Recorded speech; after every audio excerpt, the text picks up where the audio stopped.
खाक ही खाना खा लो। अरे माथे का पसीना इतना टूट रहा है कि समझ ही नहीं आ रहा है कि सूखा हूँ या नहा रहा हूँ। ऐसी गर्मी में तो हम गरीबों पर कहर ही बरसता है। बाबा आप खाइए, मैं हवा कर देती हूँ। ला मुझे दे बहू, मैं कर दूंगी हवा। वैसे भी तू तो कश्मीर से आई है ना, जो तू इसे संभाल रही है। अभी तू ही थी जो आग पर खाना बना रही थी, पसीने में तेरा भी बुरा हाल है। ला मैं हवा कर दूंगी सभी को, तू बैठ जा। आपका शुक्रिया माँ जी। माँ देखो मेरी दाल में मच्छर गिर गया और बुआ की दाल में तो बहुत सारी है। ये भगवान चाहता ही नहीं है कि हम गरीबों को खाना भी सुकून से मिल जाए। खाने में भी मच्छर आ गई। अरे देख क्या रही हो, करोड़पति नहीं है हम। मच्छरों को निकालो और जो भी है खा लो। पूर्वी तुमने सुना क्या? पता नहीं अब क्या होगा। क्या बात है पूर्वी? हाँ भाभी बोलो, तुम ठीक तो हो? नहीं, इस गर्मी में कोई भी ठीक नहीं है। ऐसी गर्मी में ये सवाल तो बनता ही नहीं है कि कोई ठीक है या नहीं। सभी परेशान है। मैं आ गया। अरे गर्मी ने तो बाबा का दिमाग ही गर्म कर डाला। वैसे बाबा आप चिंता मत कीजिए, आपका बेटा आपकी गर्मी का इलाज ले आया है, ये कूलर। अरे मेरा बच्चा तू जुग जुग जी, भगवान तुझे सदा सुखी रखे। जल्दी से कूलर को चला। बाबा कूलर चलाओ, हम ठंडी ठंडी हवा खाएंगे। कूलर चलाओ। सभी कूलर आने की खुशी में पूर्वी के बारे में भूल गए। पूर्वी ने खाना भी नहीं खाया। और पता है ये कूलर लोहे के और प्लास्टिक के कूलर की तरह तो काम नहीं करेगा, क्योंकि ये लकड़ी का बना हुआ है। लेकिन हाँ, ये गर्मी से राहत जरूर दे देगा। मैं चलाता हूँ। विवेक ने कूलर चलाया। सभी हवा खाने को उसके पास ही खड़े हुए थे। जैसा भी है तो कूलर ही ना, हमें ठंडक तो दे ही रहा है। अरे पूर्वी तुम वहाँ क्यों हो? कुछ नहीं भाभी, आज तो सुबह से ही बुआ के चेहरे पर 12 बजे हुए हैं। ऐसे बोलते हैं क्या बुआ को? माफी मांगो। आरती ने ऐसे बोलकर राधा को डांट दिया, जिसके बाद राधा चुप हो गई। सभी ने कूलर के पास ही बिस्तर बिछाया और वो सोने को लेट गए। वैसे चाहिए कूलर लकड़ी का ही सही, लेकिन काम का तो है, क्यों है ना? हाँ बाबा, आखिर इन्होंने इतनी मेहनत से जो बनाया है। अरे पूर्वी कहाँ है? हाँ भाभी बोलो, क्या बात है? क्या हुआ? तुम कुछ परेशान लग रही हो। क्या है भाभी? परेशान ये बोलकर आपने मुझे परेशान कर दिया। जाइए, मुझसे बात नहीं कीजिए। पूर्वी ऐसे बोलकर करवट लेकर लेट गई, जिसके बाद सभी घर वाले भी कूलर की ठंडक में सो गए। आरती एक गरीब परिवार की बहू थी, जो लोग एक गांव में एक छोटी सी कुटिया में किराए पर रहते थे। आरती का पति, जो घर का इकलौता सहारा था, साथ से ही कूलर पंखे बनाने का काम किया करता था। वो एक आदमी के लिए ये सब बनाया करता और उसको बेचकर जो कुछ मिलता था उसी से अपना घर चलाता था। वहाँ आरती अपने परिवार का ख्याल रखती थी। आरती के घर में उसकी सास, ससुर, नंद, पति और बेटी थी। वो लोग गरीबी में ही लेकिन मिलजुल कर रह रहे थे। लेकिन आज की रात आरती की नंद पूर्वी का बर्ताव कुछ अजीब था। वो किसी से बात नहीं कर रही थी। ऐसी सिलसिला जारी था और आधी रात को जब सभी गहरी नींद में सोए हुए थे, उस वक्त पूर्वी उठी। पूर्वी! राम तुम आ गए? अरे तुम ठीक तो हो ना? अपने वादे के मुताबिक मैं आ गया हूँ तुम्हें लेने। चलो अब इस जगह को तुम्हें अलविदा बोलने का वक्त आ गया है। हाँ मैं तुम्हारे साथ जाऊंगी राम, लेकिन पता नहीं क्यों दिल बेचैन हो रहा है। इस गांव के लोग बड़ी ही छोटी सोच के हैं। पता नहीं हमारे जाने के बाद वो मेरे परिवार वालों को किस तरह से रखेंगे। अभी हमें ये सब नहीं सोचना है। मैं आऊंगा तुम्हें लेकर तुम्हारे माँ बाबा के पास, लेकिन अभी तुम चलो, हमारे पास वक्त ज्यादा नहीं है। राम ने पूर्वी का हाथ पकड़ा और वो उसे अपने साथ ले गया। वहीं जब सुबह सवेरे ही आरती की आंख खुली तो ये गुलाबो आज इतनी सवेरे से क्यों आवाज लगा रही है? लगता है कि गर्मी उसको भी चैन नहीं लगने दे रही है। आ रही हूँ गुलाबो। अरे ये क्या है? ये तो पूर्वी की झुमकी है जो कभी नहीं उतारती थी। ये यहाँ कैसे? आरती को कुछ शक सा हुआ और वो जल्दी से अंदर गई। अंदर जाकर उसने देखा कि पूर्वी अपनी जगह नहीं थी और वहाँ एक चिट्ठी थी जो कि पूर्वी ने ही लिखी थी। ये देखते ही आरती के पांव तले जमीन खिसक गई और सुबह सुबह हल्ला मचा दिया। हे भगवान! विवेक जी, माँ जी, बाबा सभी उठिए, पूर्वी घर से भाग गई है। क्या हुआ? विवेक जी, पूर्वी ने हमें धोखा दे दिया, वो घर से भाग गई। ये देखिए, ये चिट्ठी मिली है मुझे इस जगह। ये नहीं हो सकता। मेरी बच्ची को तो अपने माँ बाप से बड़ा प्यार था।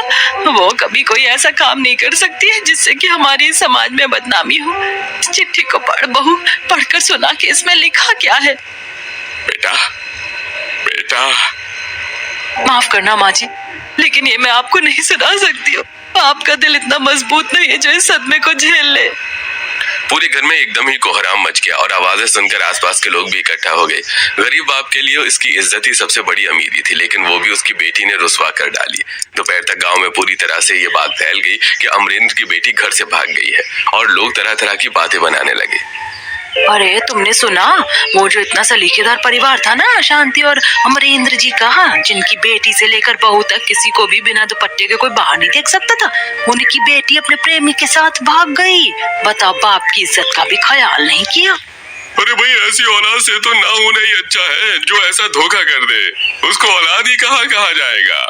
अब गांव में ही ऐसा केस हुआ है, आज एक भागी है, कल को दूसरी भागे। इसीलिए इस परिवार को तो गांव से निकाल ही दिया जाए ना तो ही अच्छा है, नहीं तो इससे हमारी बेटियों के दिमाग पर क्या असर पड़ेगा पता भी है। अरे सही बात है, हमें रितेश को बताना चाहिए कि उसके किराएदार क्या ही कुल खिला रहे हैं। उसके बाद जब वो उन्हें घर से बेघर कर देगा तो कोई लड़की दोबारा ऐसा करने की जरूरत नहीं करेगी। सारे गांव वालों ने फैसला किया कि अब वो अमरेंद्र के परिवार को गांव से निकलवा देंगे। वो इस खबर को लेकर अमरेंद्र के घर के मालिक रितेश के पास गई और रितेश फिर वहां आया। अरे घर में कोई है? बेटा घर वाले कहाँ हैं? माँ वो अंदर है। कोई है? जी हाँ रितेश जी आइए। मेरा उठना बैठना इज्जतदार घरानों में है, ऐसे बेइज्जत लोगों की यहाँ का तो मैं पानी भी नहीं पीता। क्यों आए हैं मालिक? मेरा घर खाली करो, अब तुम लोगों को मैं 1 मिनट यहाँ नहीं झेल सकता हूँ। जी, लेकिन एकदम हम इस घर को खाली करके कहाँ जाएंगे? मुझे क्या पता, जाकर चुल्लू पर पानी में डूब मरो, मुझे कोई फर्क नहीं पड़ता, लेकिन ऐसे किराएदार नहीं चाहिए मुझे। मकान मालिक, आपको ऐसे नहीं करना चाहिए। जो कुछ हुआ ना उससे हम खुश हैं, ना ही उसे सही बोल रहे। पूर्वी की गलती की सजा आप मेरे बूढ़े माँ बाबा को नहीं दीजिए। मुझे तुम्हारे मुंह ही नहीं लगना है। आज पूर्वी भागी, कल को ये भागेगी। तुम्हारा तो पूरा वंश ही इस गांव के लिए जहरीला है। जाओ, निकल जाओ यहाँ से। अबे ओ रितेश, अपनी हद में रह। तेरे इस घर में रहते हैं इसका मतलब ये नहीं है कि हम तेरे गुलाम हो गए हैं। और खबरदार जो मेरी बेटी के बारे में एक शब्द भी बोला तो ए निकल, तू भी निकल, तेरी बेटी भी जाएगी। 1 घंटे में अगर तुम लोग नहीं गए ना तो सोच लेना कि तुम्हारे इस सामान का मैं क्या करूंगा। रितेश ने विवेक को धमकी दी, जिसके बाद न चाहते हुए भी किसी ठिकाने के बगैर पूरा परिवार सुबह की चढ़ती धूप के साथ घर को छोड़कर निकल गया। आसमान में सूरज की गर्मी और जमीन की तपती हुई चादर, पूरा परिवार बेमकसद उस पर चल रहा था। ये दिन दिखाने से पहले भगवान तूने मुझे उठा क्यों नहीं लिया? बाबा ऐसे हिम्मत नहीं हारनी चाहिए। वैसे मुझे नहीं लगता कि इस गांव में कोई भी हम लोगों को रहने को जगह देगा। बेहतर तो यही है कि इन रुसवा करने वाले लोगों से हटकर कहीं अपना एक छोटा सा तंबू लगा लिया जाए, नहीं तो ये लोग तो हमें अपने तानों से ही मार डालेंगे। सही कहा। एक जगह मैं जानती हूँ जहाँ घर कम है और उन तक तो शायद हमारे घर की खबर पहुँची भी नहीं होगी। चलिए वहाँ चलते हैं। आरती अपने परिवार को गांव की एक कम बसावट वाली जगह में ले गई जहां जमींदारों के खेत कटे हुए थे। वहीं पर एक खाली जमीन पर उन लोगों ने अपना तंबू लगा लिया। दोपहर की धूप चढ़ गई थी, ऐसे में पूरा परिवार तंबू में बैठ गया, लेकिन वहां गर्मी बेहिसाब थी। माँ ये बहुत गर्म है। मेरी बच्ची, तो इसको हाथ नहीं लगा, ये तो बहुत ज्यादा गर्म है। ऐसे समझ लो कि हम किसी भट्टी में बैठे हुए हैं। चल तू मेरी गोदी में आ जा। बस 2-4 दिन इसी तंबू में रह लो, उसके बाद जब थोड़े पैसे इकट्ठे हो जाएंगे तो मैं तुम सभी को लेकर शहर में चला जाऊंगा, जहां हम एक नई जिंदगी शुरू करेंगे। विवेक की बात को सुनकर सभी को कुछ हिम्मत सी मिली, लेकिन सभी का गर्मी से हाल बेहाल था। ऐसे ही गर्मी की चढ़ी हुई धूप में आरती ने तंबू के बाहर चूल्हा बनाया, जिसके बाद उसने उस चूल्हे पर सभी के लिए खाना बनाया। भगवान मुझे हिम्मत देना, मुझे तो ऐसा लग रहा है जैसे कि आज बस निकल जाऊंगी। आरती ने हिम्मत करके पूरे परिवार के लिए खाना बनाया, जिसके बाद सभी ने उसको खाया। और आज बहू ने जैसी धूप में निकलकर खाना बनाया है ना, ये जानलेवा भी हो सकती है। बस बहू तो हमारी वजह से बीमार मत हो जाना। नहीं बाबा, आप सभी की सेवा मेरा कर्तव्य है। आप खाना खाइए और मेरी चिंता नहीं कीजिए, मैं ठीक हूँ। वैसे भी 1-2 दिन की तो बात है, उसके बाद तो हम सभी अपने नए घर में चले ही जाएंगे। आरती ने सभी को हिम्मत दी और ऐसे दिखाया कि जैसे उसे कोई परेशानी महसूस ही नहीं हुई। ऐसी रात हो गई और तंबू में किसी का भी सोना आसान नहीं था। नहीं, मैं नहीं सो सकती हूँ भगवान इस तरह से। माँ जी, ऐसे हिम्मत नहीं हारिए, हम सभी तो गुजारा कर रहे हैं ना।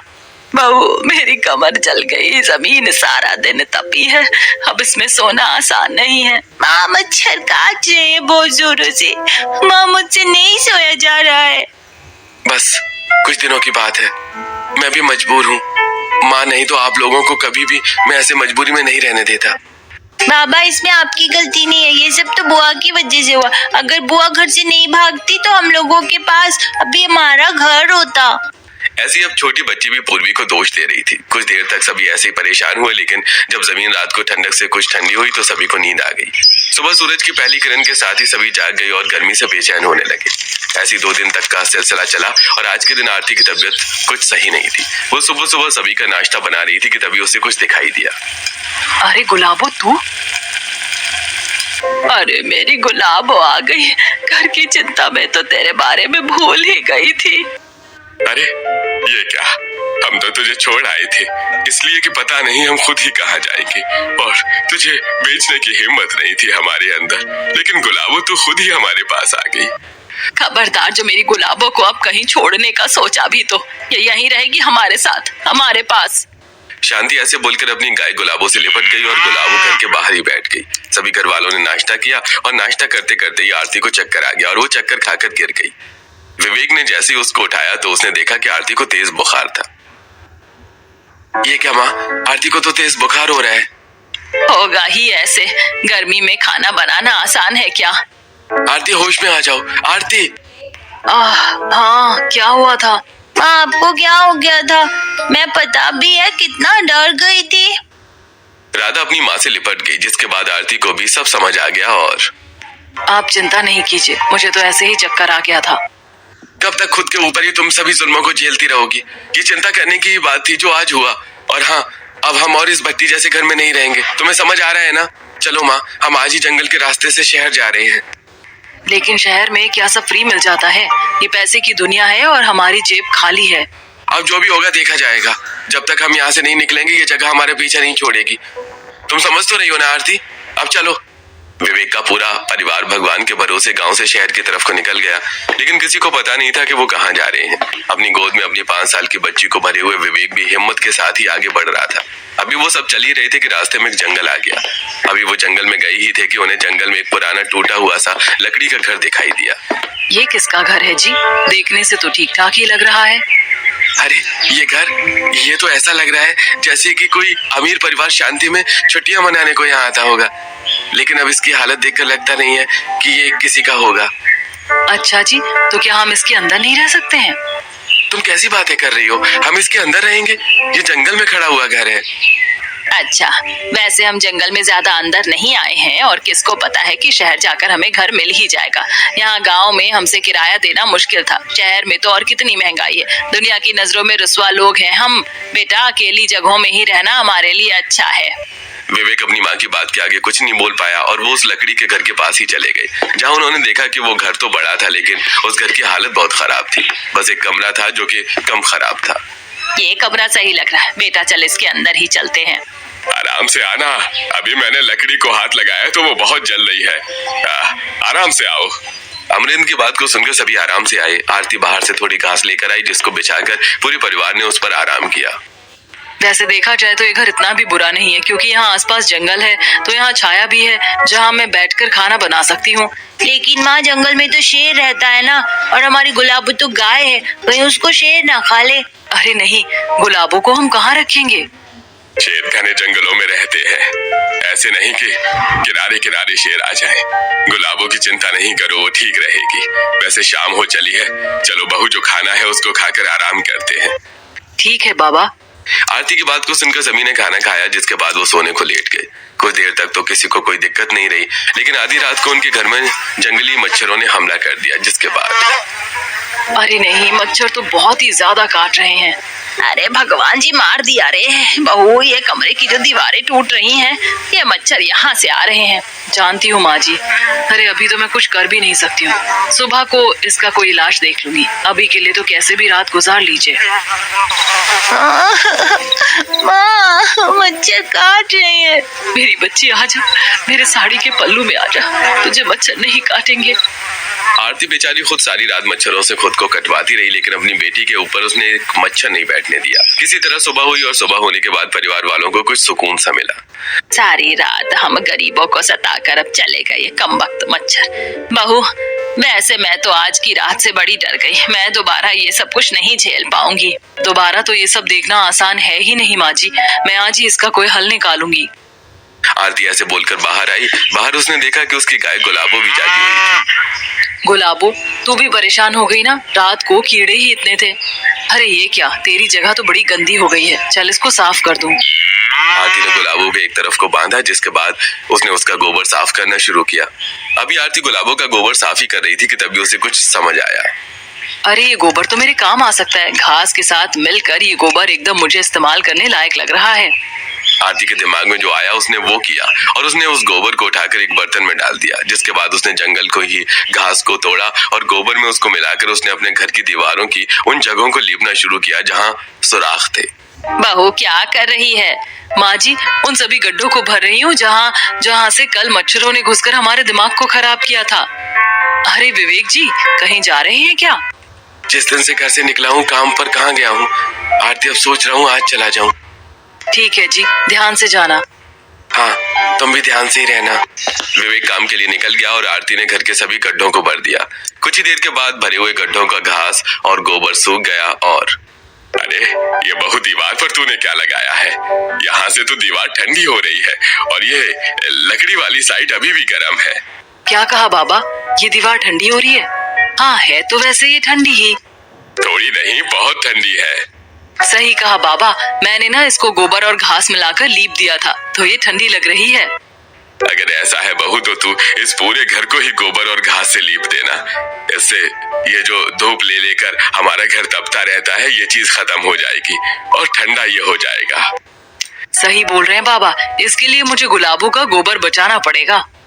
आरती को अमरेंद्र ने आइडिया दे दिया था जो कि खुद आरती को भी काफी ज्यादा सही लगा और उसने उस पर काम करना शुरू किया। कुछ ही देर के बाद विवेक घर को आ गया और मेरे बाबा आ गए, मेरे बाबा आ गए। बाबा, मैंने आपसे चीजी लाने को कहा था, आप ले आए? बेटा अभी मुझसे बात नहीं करो। क्या हुआ बाबा, आप नहीं लाए? अरे चुप करना राधा। क्या हुआ, क्यों डांट रहे हैं? अरे तुम जाओ यहाँ से। आरती, मुझे किसी से कोई बात ही नहीं करनी है। क्या हुआ, काम वालों ने काम नहीं दिया क्या? जानती थी मैं कि ऐसा ही होगा। हमारे गांव के लोग बड़े ही पत्थर दिल हैं। उनके मन में किसी के लिए भी दया की भावना ही नहीं है, इसीलिए ही उन्होंने आपको कोई काम नहीं दिया। मैं क्या करूँ आरती, तुम बता दो मुझे कि मैं क्या करूँ।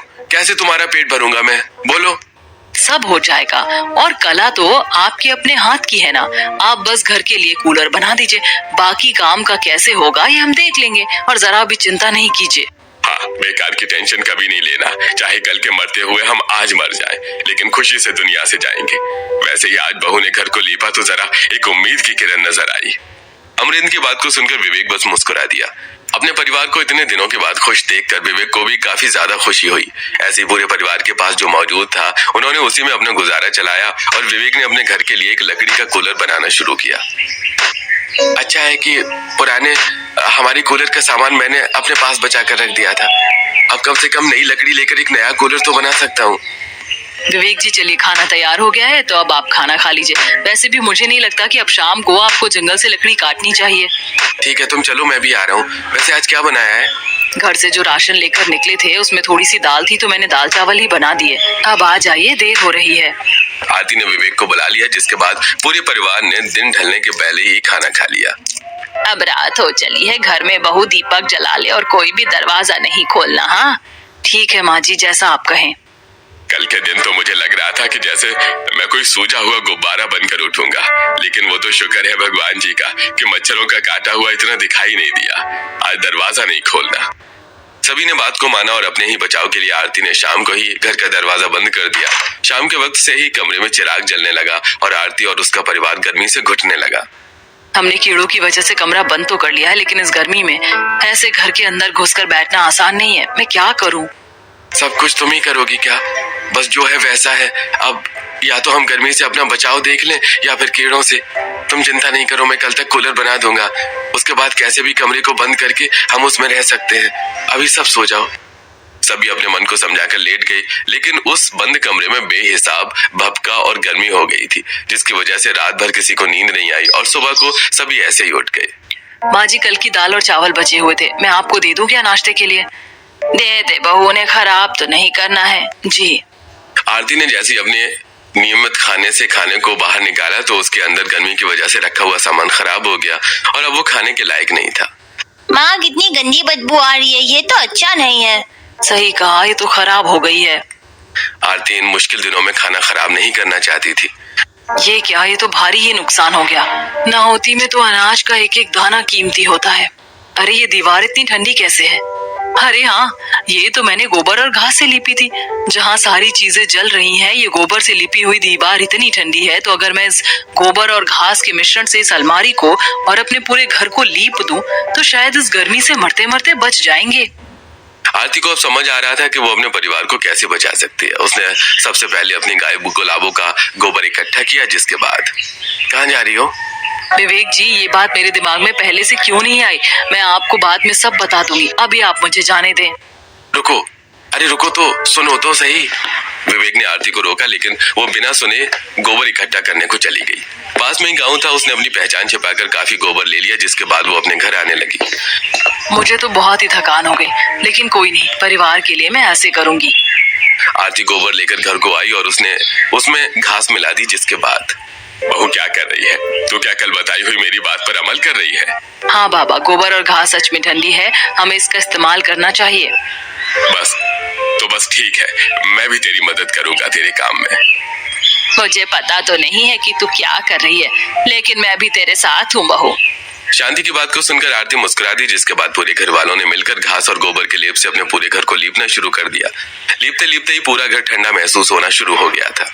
माँ जी, हाथ भी बर्फ से लग रहे हैं। इस लेप से तो आप देखना, हमारा घर अब गर्म नहीं रहेगा बल्कि ठंडा हो जाएगा, जैसे घर में सभी रहना पसंद करते हैं। सही कहा माँ जी, अगर आप कहें तो क्या मैं हमारे नियमित खाने को भी इसी से लीप दूं? इससे हमारा खाना भी खराब नहीं होगा। नेकी और पूछ पूछ। अपने घर में जो जो भी सामान था, घर वालों ने मिलकर सभी चीजों को लीप दिया। सामान के साथ साथ दीवारें, विवेक का बनाया हुआ मिट्टी का कूलर, खाना रखने का नियमित खाना, सभी चीजों को बहू ने अच्छे से लीप दिया और सूरज की गर्मी से उनका लिपा हुआ घर जल्दी से सूख भी गया। ऐसे ही जब रात हुई तो वो सभी जल्दी से कमरे को बंद करके बैठ गए, लेकिन आज गर्मी नहीं बल्कि कमरे में ठंडक हो रही थी। आज कितने दिनों के बाद बहू मुझे सुकून महसूस हुआ है, सच में, वरना मैं तो भूल गया था कि सुकून किस चीज का नाम है। लेकिन तेरी वजह से इस ठंडक में कितना अच्छा लग रहा है। तुम तो सच में बहुत ही समझदार हो आरती।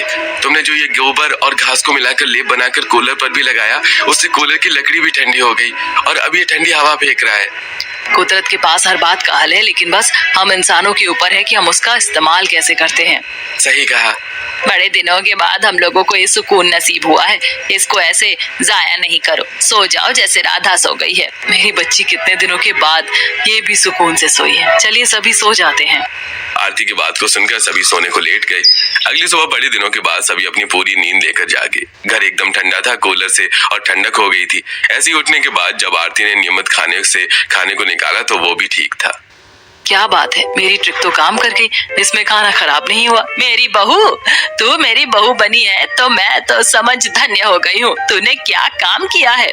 अभी तो और भी काम करना है माँ जी। मैं क्या सोच रही थी कि घर के जो बाकी कमरे हैं उन्हें भी इसी तरह से लीप कर सही कर दूं, तो हमारा घर काफी बड़ा हो जाएगा। ठीक है, हम सभी भी मदद कर देंगे। और मेरे दिमाग में भी कुछ आ रहा है। माँ, कैसा रहेगा अगर मैं कूलर बनाकर और उन्हें इसी तरह से गोबर और घास से लीप कर बाजार में बेचूं? तो हर किसी के पास इतने पैसे नहीं होते कि वो लोहे या प्लास्टिक का ही कूलर ले, और गर्मी तो सभी के लिए ही हो रही है ना। एकदम सही कहा जी, मैं भी यही सोच रही थी कि आखिर हम ऐसा कुछ भी तो कर सकते हैं ना। ठीक है, तो मैं अपने दोस्त की ही दुकान पर जाकर सामान लेकर आता हूँ, जिससे कि मैं कूलर बना सकूं। देखना तुम, हमारा काम खूब चलेगा। विवेक उसी वक्त कूलर बनाने का सामान लेने को चला गया। इतनी देर में विवेक आया। इतने में आरती ने गोबर इकट्ठा करके अपने घर के बाकी कमरों को अपने सास ससुर की मदद से लीपना शुरू कर दिया था। अब ये कमरे भी काम में आ जाएंगे। नहीं तो जब हम यहाँ आए थे तो मुझे नहीं लग रहा था कि हम इनमें से एक भी कमरे को अपने काम में लेंगे। सच में बेटा सोने की कीमत सुनार ही जानता है। तुझे क्या पता, इस वक्त हमारे लिए ये गोबर और घास किसी सोने से कम नहीं है। इससे हमारी कितनी दिक्कतें खत्म हो रही हैं। सही कहा माँ जी आपने, हमें भगवान जी का शुक्रिया अदा करना चाहिए। पूरा परिवार जो उन्हें मिल रहा था उसी में काफी ज्यादा शुक्रगुजार था। इतनी देर में विवेक आया। आरती ने अपने घर के सभी कमरे गोबर और घास से लीप दिए। अब उसके घर में 3 कमरे, एक बड़ा हॉल और एक रसोई बन गई थी। विवेक ये देखकर हैरान हो गया। तुमने इतनी जल्दी ये सब कैसे कर दिया आरती? सांचा तो खड़ा ही हुआ था, बस प्यार की ताकत के सहारे सभी चीजों को रोक दिया। वैसे ये छोड़िए, आपको कूलर बनाने का सामान मिल गया है क्या? हाँ, मिल गया है। मैं पहले 2 कूलर बनाऊंगा और अगर वो बिक गई तभी तीसरा भी बनाऊंगा, नहीं तो मैं ऐसा नहीं करूंगा। इसी में समझदारी है। आप बनाइए, मैं भी आपकी मदद कराऊंगी।